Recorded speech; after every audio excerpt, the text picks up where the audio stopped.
আসসালামু আলাইকুম। সবার আগে বাছাই করা 10টি আন্তর্জাতিক খবর জানিয়ে দেব। প্রথমেই থাকছে শিরোনাম। তবে তার আগে অনুরোধ থাকবে ভিডিওটিতে একটি লাইক দিবেন।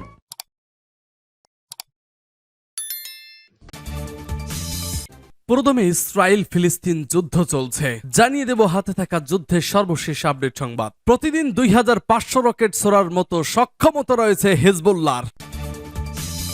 এরপর জানিয়ে দিব 7 অক্টোবরের মতো আরো 3টি হামলার হুমকি হামাসের। এদিকে ইসরায়েলের ড্রোন ভূপাতিতের দাবি হিজবুল্লাহর। এবং গাজায় আক্রমণ করে কৃষি নিয়ে বিপদে ইসরায়েল। সর্বশেষ জানিয়ে দেব পরমাণু চুক্তি থেকে সরছে রাশিয়া, উদ্বেগে চীন ও যুক্তরাষ্ট্র। শুনছিলেন সংবাদ শিরোনাম, এখন বিস্তারিত। তবে তার আগে অনুরোধ থাকবে ভিডিওটিতে একটি লাইক এবং কমেন্টস করে জানিয়ে দিন এই ভিডিও সম্পর্কে আপনার মূল্যবান মতামত।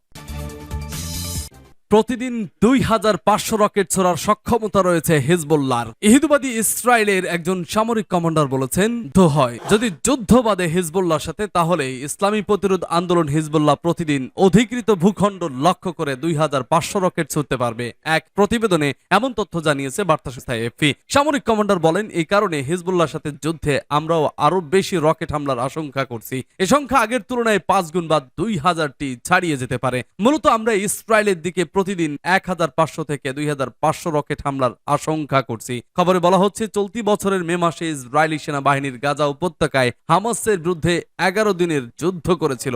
এ যুদ্ধে হামাস ইসরায়েলের দিকে প্রায় 4400 রকেট নিক্ষেপ করে। ইসরায়েল বলছে ওই রকেট হামলার 90%ই ঠেকিয়ে দিয়েছে তারা। মাত্র 300টি রকেট দেশটির বিভিন্ন জেলায় আঘাত আনতে সক্ষম হয়। 2006 সালে হিজবুল্লাহ ইসরায়েল যুদ্ধে দেখা যায় ব্যাপক সংখ্যক রকেট ছড়ে হিজবুল্লাহ। ইসরায়েল সেনাবাহিনীর হোম ফ্রন্ট কমান্ডের প্রধান উরি গার্ডিন বলেন, মে মাসে তেল আবিব ও আশদোদের মতো শহরগুলোতে সর্বোচ্চ সংখ্যক রকেট হামলা হয়েছে, যা ইসরায়েলের ইতিহাসে এমনটা আর হয়নি। এসব যুদ্ধে আমরা দৈনিক ভিত্তিতে ইসরায়েলের দিকে 400টিরও বেশি রকেট হামলা দেখেছি। খবরে বলা হচ্ছে, চলতি বছরের মে মাসে ইসরায়েলি সেনাবাহিনী গাজা উপত্যকায় হামাসের বিরুদ্ধে 11 দিনে যুদ্ধ করেছিল।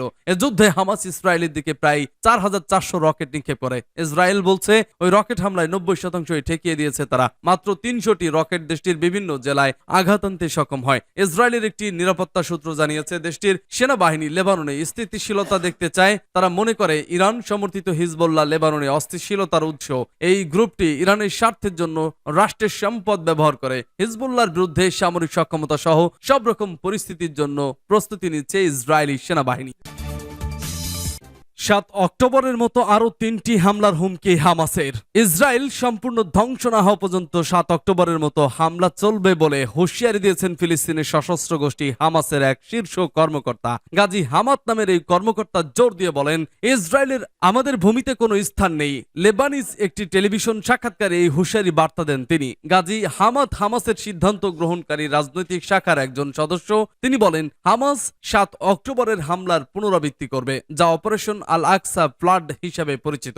আহমদ আরো বলেন, আল আকসা ফ্লাড মাত্র প্রথমবার হয়েছে। ইসরায়েলের দ্বিতীয়, তৃতীয়, চতুর্থ আল আকসা ফ্লাড করার সংকল্প রয়েছে আমাদের শহীদের জাতি বলা হয় এবং আমরা শহীদদের জন্য আত্মত্যাগ করতে পেরে গর্বিত। তিনি বলেন, ইসরায়েল এমন একটি দেশ যার আমাদের ভূমিতে কোনো স্থান নেই। আমাদের অবশ্যই সেই দেশটিকে অপসারণ করতে হবে, কারণ এটি আরব এবং ইসলামিক দেশগুলোর জন্য নিরাপত্তা, সামরিক এবং রাজনৈতিক বিপর্যয় সৃষ্টি করে এবং এটি অবশ্যই ধ্বংস করতে হবে। ইসরায়েলের ওপর হামাসের সাম্প্রতিক আক্রমণ ন্যায্য ছিল বলেও দাবি করেন হামাদ। এদিকে গাজার জাবালিয়ায় শরণার্থী শিবিরের প্রথম ও দ্বিতীয় ইসরায়েলি বোমা হামলায় হতাহতদের সংখ্যা 1000 ছাড়িয়েছে। এ ঘটনায় মৃত্যু বেড়ে 200-তে দাঁড়িয়েছে।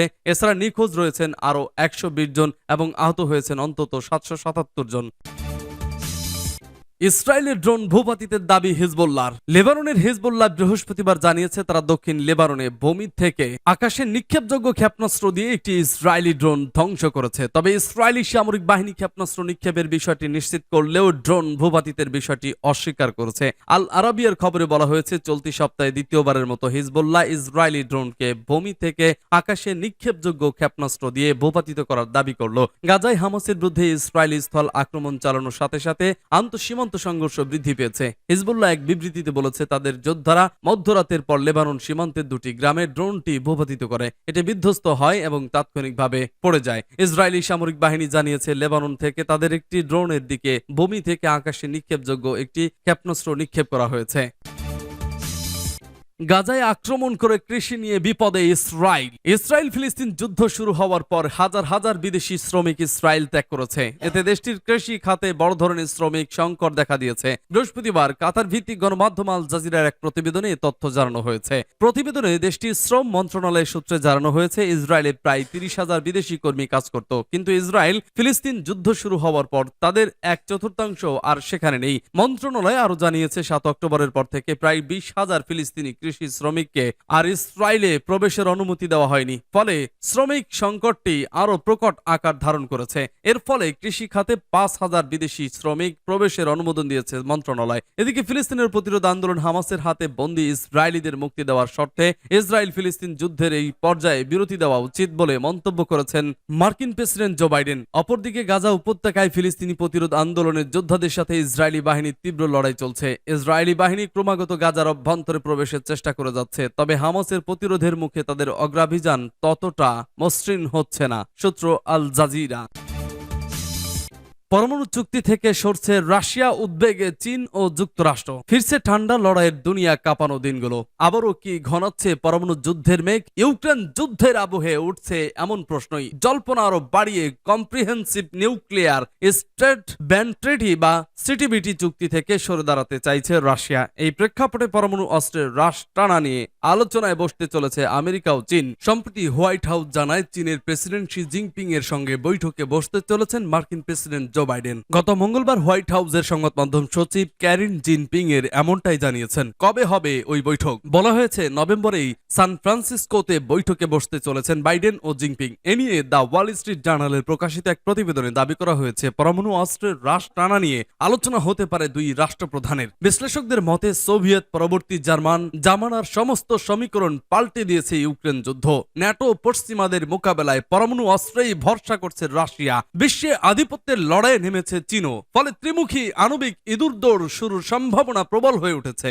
এছাড়া পরমাণু অস্ত্রের পরীক্ষা রুখতে তৈরি সিটিবিটি চুক্তি থেকেও বেরিয়ে আসার প্রক্রিয়া শুরু করেছে রাশিয়া, ও যা পরিস্থিতি আরো ঘোরালো করে তুলেছে। তাই বাইডেন ও জিনপিং এর আলোচনায় পরমাণু অস্ত্রের হ্রাস টানার প্রসঙ্গটি প্রাধান্য পেতে চলেছে। উল্লেখ্য 2019 সালে রাশিয়া ও আমেরিকার মধ্যে হওয়া ইন্টারমিডিয়েট রেঞ্জ নিউক্লিয়ার ফোর্সেস ট্রিটি বা পারমাণবিক মিসাইল সংক্রান্ত চুক্তি থেকে বেরিয়ে আসে ট্রাম্প প্রশাসন। সোভিয়েত আমলের শেষ নেতা মিখাইল গর্বাচেভ এবং মার্কিন প্রেসিডেন্ট রোনাল্ড রেগানের মধ্যে স্বাক্ষরিত হয়েছিল আইএনএফ চুক্তি। এই চুক্তির আওতায় পরমাণু অস্ত্র বহনে সক্ষম, ভূমি থেকে নিক্ষেপযোগ্য 500 কিলোমিটার থেকে 5,000 কিলোমিটার পাল্লার সব ধরনের ক্রুজ মিসাইল নিষিদ্ধ করা হয়, যার জেরে অস্ত্র ভান্ডার গড়ার প্রতিযোগিতায় হ্রাস টানা গিয়েছিল। আতঙ্ক কাটিয়ে স্বস্তির নিঃশ্বাস ফেলেছিল দুটি মহাযুদ্ধের দুঃস্বপ্ন ভুলতে না পারা ইউরোপের মানুষ। এদিকে আমেরিকা ও রাশিয়ার মধ্যে থাকা এসটিআরটি চুক্তির মেয়াদ শেষ হচ্ছে 2026 সালে। দুই দেশের সেনাবাহিনীর কাছে সর্বোচ্চ কতগুলো পারমাণবিক ক্ষেপণাস্ত্র থাকবে তা নিয়েই ওই চুক্তি হয়েছিল।